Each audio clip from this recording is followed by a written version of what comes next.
I'm recording my end of Irrational Fear on Gadigal land in the Eora Nation. Let's start the show. The following program contains medium coarse language and traces of nuts. Irrational Fear recommends listening by immature audiences. Comedians, experts, laughing at the world as it burns down around us. This is Irrational Fear. Tonight, pressure mounting on the education system as thousands of COVID-19 and Ukraine war aficionados retrain as Atlantic submersible experts. And ABC News gets rid of the role of political editor. Critics say to placate the government. Insiders say the ABC is in the pocket of Big Ted. And the Oxford Dictionary has updated the definition of Schadenfreude with a picture of Andrew Tate. It's the 22nd of June 2023, and with a greater sinking feeling than the captain of a yacht surrounded by orcas in the Straits of Gibraltar, this is Irrational Fear. This is Irrational Fear.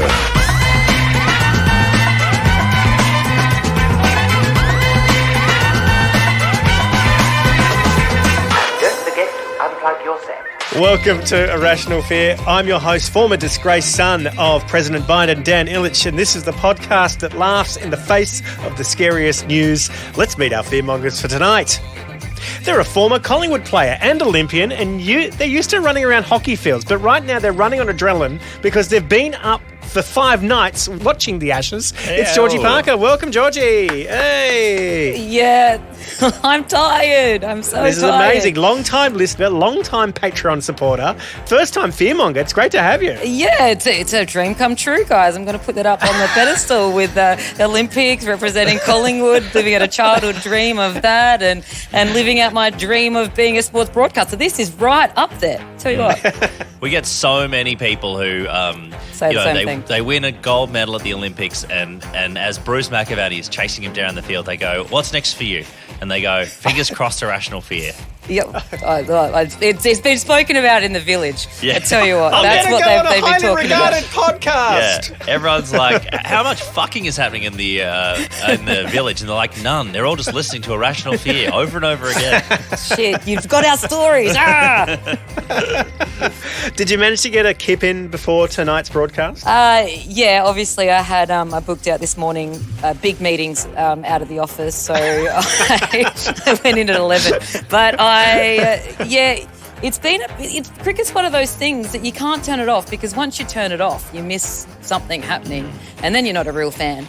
And I'm not a pretender, guys. I'm not a pretender. No, you're all in. Our next fearmonger is a close personal acquaintance of the captain of Australia's cricket team. It's Lewis Hobba. Hello, yes. Lewis, is it true when you met Pat Cummins, you actually didn't know who he was? Was that? Yeah. Tell me that. Is that how the story No, goes? I've got so little respect for you. Pat and I met. Have I told this story? I've forgot where I've told this story, but I don't know if you told this on the podcast. No. But I think I've heard it off you firsthand. Right. Yeah. So this story is filled with name dropping. So I'm just going to try to get that out of the way. I was at a party on Andy Lee's boat, and Already wanker. Like it. yeah, right. Exactly. It was the day after the Hottest 100. I was like a little bit hungover on going out on this boat. Whatever. It was lovely. Started chatting, and it was like towards the tail end of COVID. So it was the Ashes were on in Australia. And anyway, I was chatting to a very tall, lovely man on a boat. And I was like, "What are you?" Beautiful, piercing blue eyes. Yeah, exactly. I was like, what have you been up to for the summer? He's like, "Oh, I've been working." I've been, "Oh yeah." He's like, "Yeah, I've been flying all around the country." I'm like, "Really? It's pretty hard to like get on planes at the moment." And he's like, "Yeah, I get an exemption for work." And I'm like, "Huh? There you go." And chatting, and like, I don't know. I didn't really expect. It was out of context. I'd been watching the cricket. Yeah. I just didn't connect that Pat Cummins would be here. Anyway, eventually I'm like, "Oh fuck me, it's Pat Cummins." Like it just hit me, and I'm like, "Mate, I'm so sorry. I of course I know you are. It just took me a while to connect you in context." And because he's such a lovely, polite guy, he quickly tried to move on. And so he was like, "Oh, mate, don't worry about it. And he goes, "Anyway, what did you do for the Hottest 100 yesterday?" And I was like, I counted down the top 20. And he was like, "Oh, fuck, that's you." So it was kind of It was a mutual who the fuck are you? Yeah, Pat? That's wonderful. It was nice. But he's a very sweet guy. I like him very much. There's something funny when athletes say that, oh, we're actually working. Oh, I'm just going overseas for work. I feel really uncomfortable saying that when I was an athlete because it's not really work. Really? Yeah. It's not a job. When people say, what are you doing Wednesday night? I say, yeah, I'm working, doing a podcast. Going once more down into the content mines to look for gold. More on Pat Cummins a little later on in the podcast, but let's hear from this week's sponsor. Late last week, the Voice of Parliament passed in the Senate, so it's actually happening. You can find all the relevant links you need to know about The Voice in this week's Irrational Fear email newsletter. Sign up at irrationalfear.com. One person who should sign up for some information is Peter Dutton. Hi, Peter Dutton here. I'm calling on Albo to provide more information on the Indigenous Voice to Parliament, but not in the format of a 270-page report. That's too much information. And not in the format of a series of one-on-one consultations from constitutional experts and the Prime Minister himself. That information is too oral, and as you know, I'm hard of listening, which is why I refuse to hear members of my own party advocating for a yes position.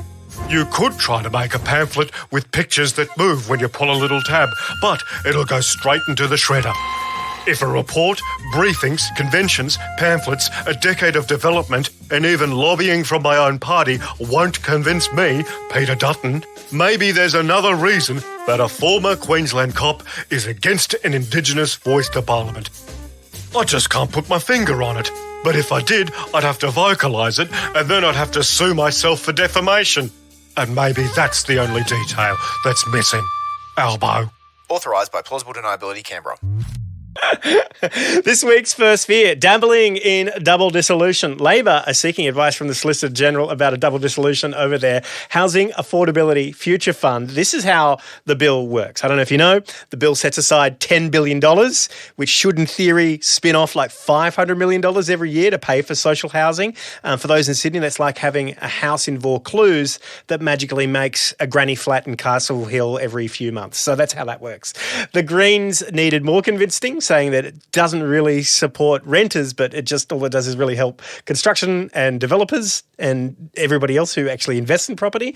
Labor tried to get the Greens over the line by doing a one-off payment of $2 billion to the state governments to kickstart this whole process, to which the Greens said, whoa, where the fuck did that money come from? Fearmongers, the Greens are holding up this bill and requesting to have one more look at it, and they're kind of holding out for a rental rise.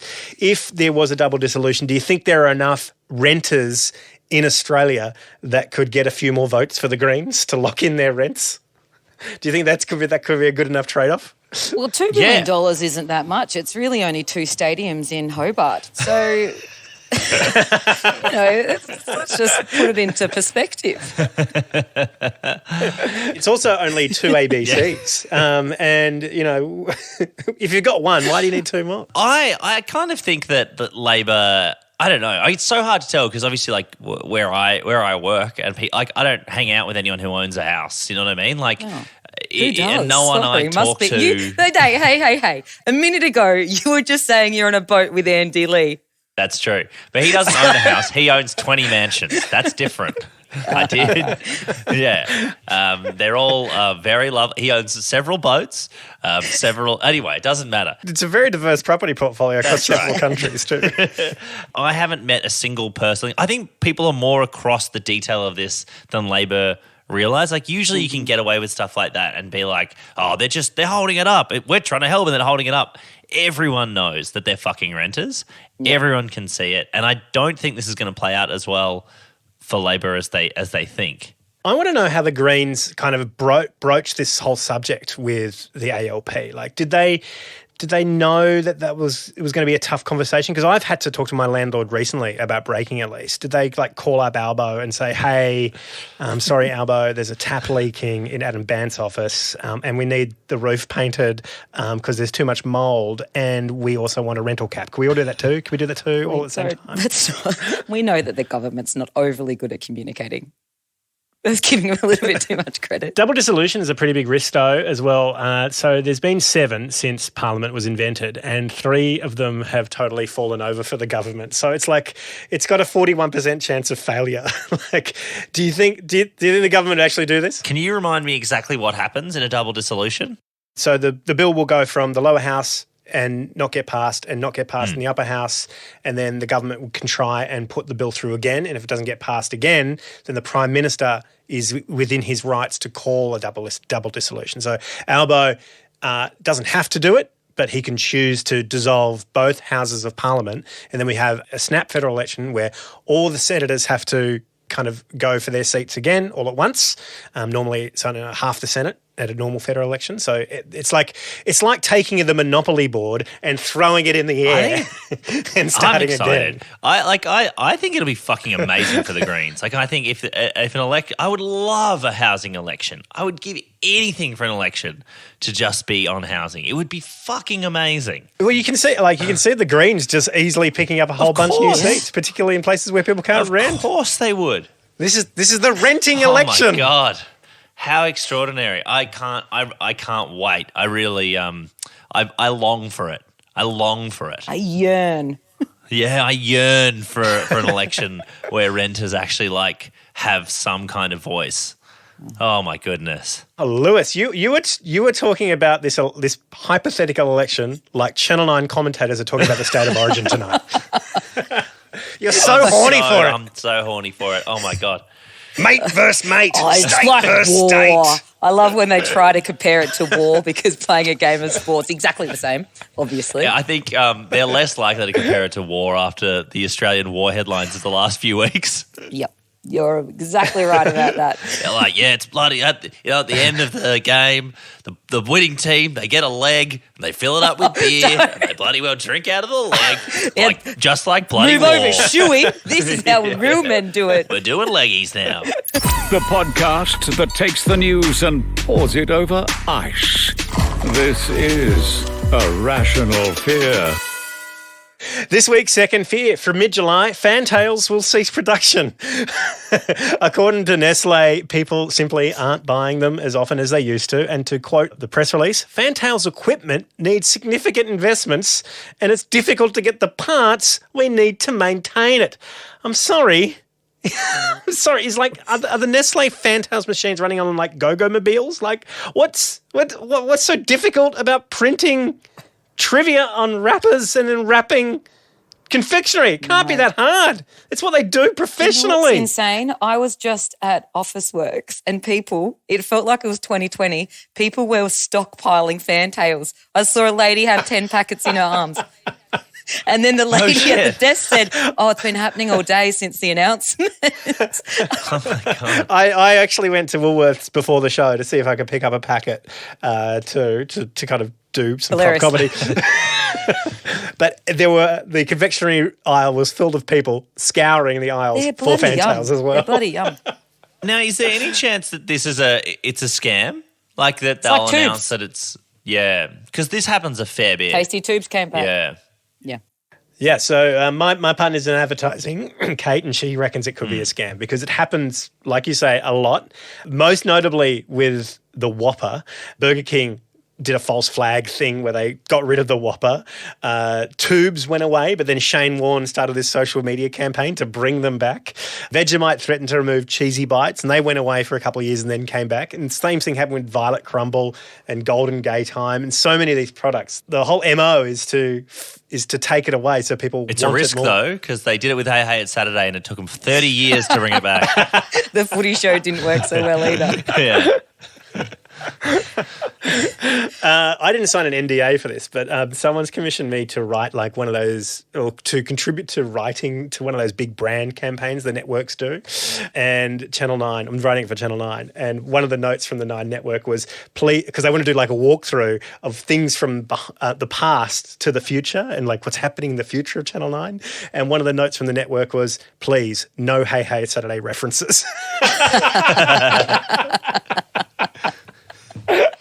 That's That's quite funny. I'd like that we're calling it a scam. Like, we've got people getting scammed for all types of things, and we're like, oh, don't scam me for my Fantales. It's quite an aggressive word when we're talking about chocolates, isn't it? I mean, but you just want honesty in your candy. You know what I mean? I want lollies to speak to me direct. I don't want to have an emotional roller coaster Like with the Fantales. M&Ms. Yeah. Yeah, be here or don't be here. And the Fantales themselves were not great. They're not, they leave out information. Like last one I read about Mel Gibson barely mentioned anti-Semitism. Like they need to update. They need to update the trivia. The thing is, like, we have IMDb on our phones now. You know what I mean? Like, at this point, It's not a library. You don't go to the Fantale library to go scroll through the Dewey Decimal System and pull out Fantale wrappers to find out information about celebrities. It's a little bit of trivia, a little bit of joy when you eat the lolly. I disagree. I think it's not. They're never good. They're never good. Who am I's? They're always like. I mean, admittedly, it has been a while since I've used one, but they were always like Clark Gable and like Greta Garbo and all these Vera Lynn, golden era Yeah. Hollywood. Very modern references. You know, I'm like, It's like on, using man. the old Trivial Pursuit as opposed to the new one, which only your Yes. grandparents and if you had older parents knew the answers to. So that's why they always wanted to play that board game because they knew they were going to win. They knew they were getting all the little pie pieces. Yeah. And also, like, the Fantales are a tough and chewy thing for people of that age. You know, they should be using young trivia for people with young teeth. This is a rational fear. What is rational fear? It's based in fear. Taking the saddest headlines and giving them a little tickle. This week's third fear, Pat Cummins has led the Australian team to victory in the first Ashes Test. Now, I don't know much about cricket. All I do know is that Pat Cummins is a bit of a legend and Bazball lost out to Cumball. That's what I learned today. Georgie Parker, you are a cricket nerd. What was so magical about Australia winning this first Test this week? Well, winning in England's always tough. We've not won an Ashes series since 2001, Dan. Quick math, that's 22 years. That's a while ago. That is a long time. So to win there at Edgbaston, it's huge. And we probably thought we weren't going to win, maybe salvage a draw. Winning them off of Ollie Robinson's pus deliveries that he's been bowling. He's been bowling absolute pies after doing a shit send-off to Uzi, or after making 140, saying that we've got 3 number 11 batsmen. It just was the icing on the cake that our fast bowler cricket captain was the one that scored the winning runs off a 4 from that. It's just magic, particularly when it's England and everything about them just makes you just internally rage. So it's just wonderful. It was worth a little sleep. They're trying this new way of playing, Dan, the Bazball. Yeah, what is this Bazball buzz phrase that I've been hearing about for the last 3 months, but haven't actually bothered to look it up? I would love a nickname of mine to go this far. It's going all around the world, Baz. So Baz is Brendan McCullum, who is their now head coach. He used to play for New Zealand. Yeah. He's been their head coach since 2022. And since he's come in, they've gone from winning 1 test match in 15 matches to winning 10 out of 12 with this new style of play where they're basically playing it like a one-day match. Every innings they're playing like it's a one-day. And so it'd be super fun to play. So it's like really aggressive, kind of big hits, just go for it.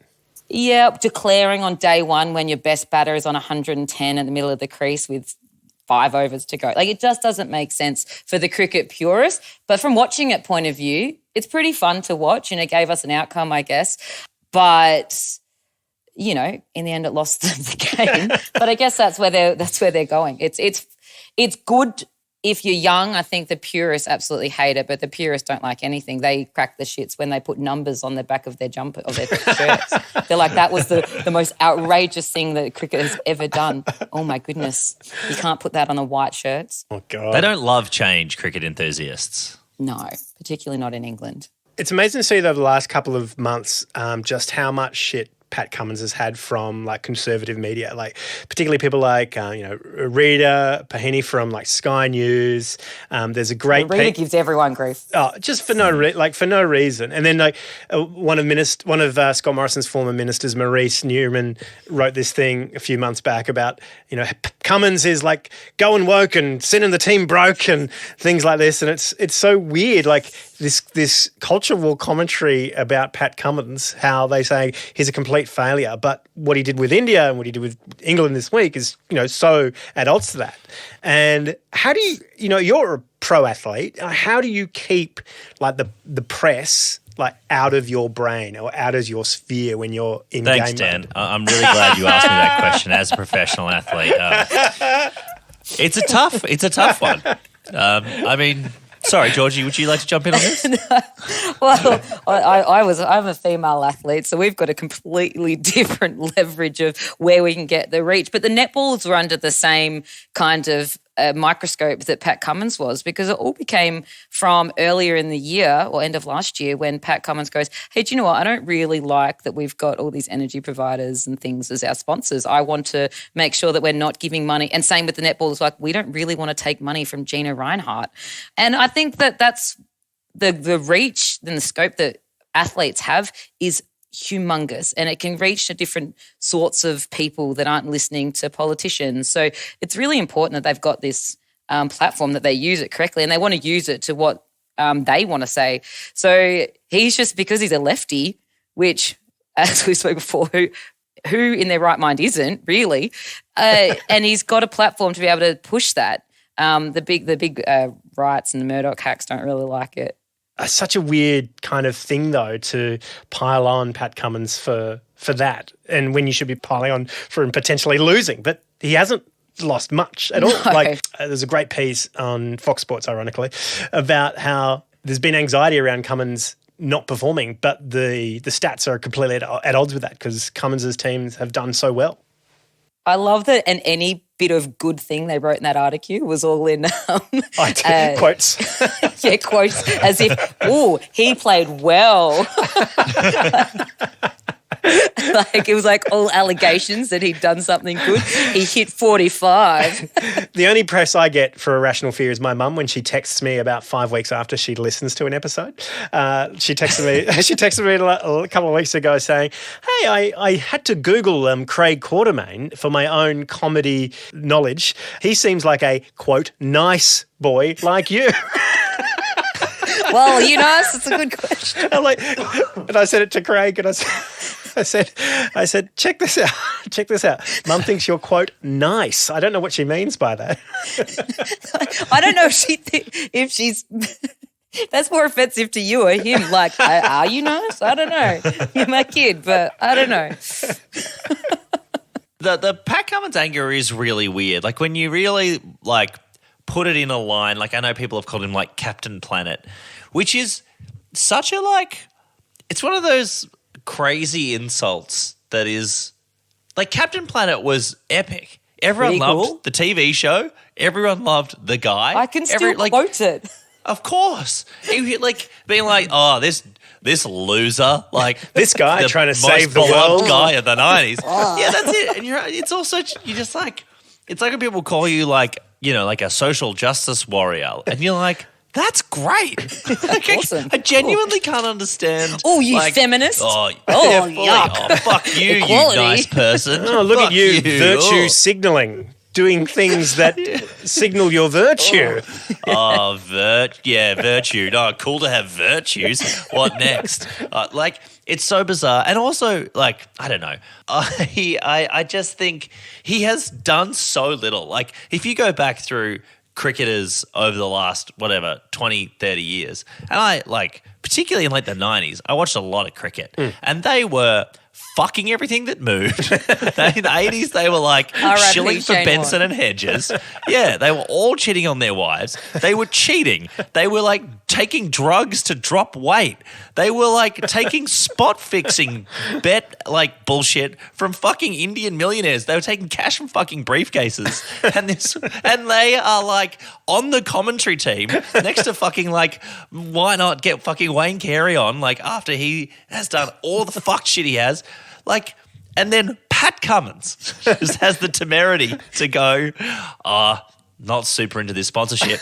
And also maybe can we not spray our Muslim friend with alcohol? And everyone's like, this fucking. It's crazy to me.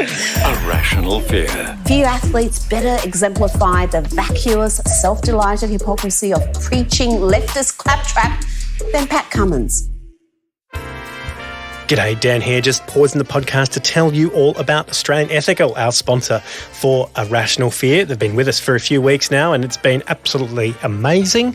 What they do is they make money by taking other people's money and investing in good things, or they stay away from poor things, things that are ethically dodgy, like weapons, fast fashion, things that cause environmental destruction like fossil fuels. And recently, I noticed in the news they withdrew $11 million out of Lend-Lease because of a lack of transparency around koala corridors. So, when it comes to making money, they love making money, but they love to do it in a way that is ethical. And we love them for helping us out here at Irrational Fear. So please check out Australian Ethical where you can.